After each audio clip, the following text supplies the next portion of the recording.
Don't forget to subscribe and leave a comment on this video saying I subscribed. Let's get into it.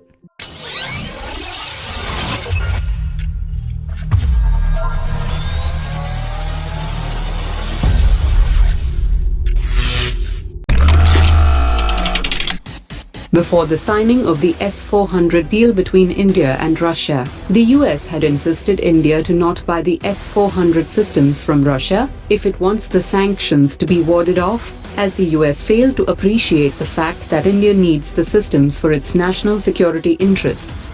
Also, the recent reported American informal offer to India to give an assurance that it would buy the F-16 fighter jet from the US to avoid the sanctions for its purchase of S-400 systems is worthy of strong condemnation.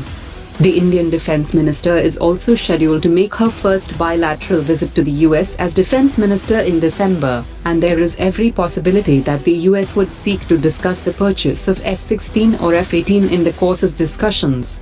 India is reluctant to buy F-16 because they are not compatible with India's BrahMos system, and they have been operational in Pakistan for 3 decades.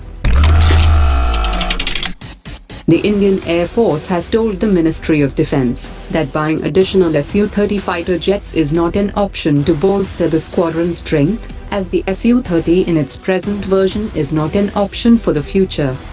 The Indian Air Force has 247 Su-30 aircraft, and another 25 aircraft will join the fleet over the next 24 months.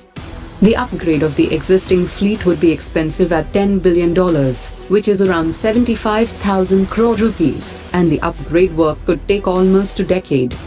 Russia have also offered to upgrade it to a Super Sukhoi, which will give almost 5th generation capabilities to the aircraft. The Indian Army may get the advanced handheld thermal imagers for effective surveillance and night operations. The Ministry of Defence is in the process of procuring 12,389 handheld thermal imagers to be equipped with global positioning system, digital and magnetic compass, day and night channel binoculars, which will also reduce the number of separate equipment carried by a soldier at present. The Indian Air Force is planning to set up a new testing range close to the India-China border, which will be the first major strategic infrastructure project to come up on the Indian side close to the border, after the year 1962. Located at a height of 12,500 feet, which is the standard parameter set for testing ranges, the area is the ideal site for the project.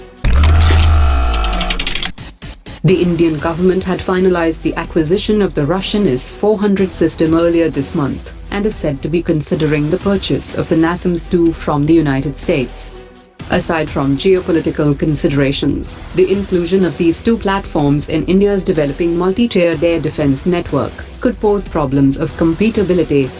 According to an expert, self-sufficiency in defense is the best option for India, but the transition to this stage through a transfer of technology and its absorption will take some time. He also added that the problems of secrecy in supporting incompatible assets such as the S-400 and the NASAMS-2 are normally dealt with specific contract clauses with the countries concerned. India and the US have already signed the CONCASA last month, and such a pact will allow both countries to share communication and satellite data, and ease India's access to high-end US defense products.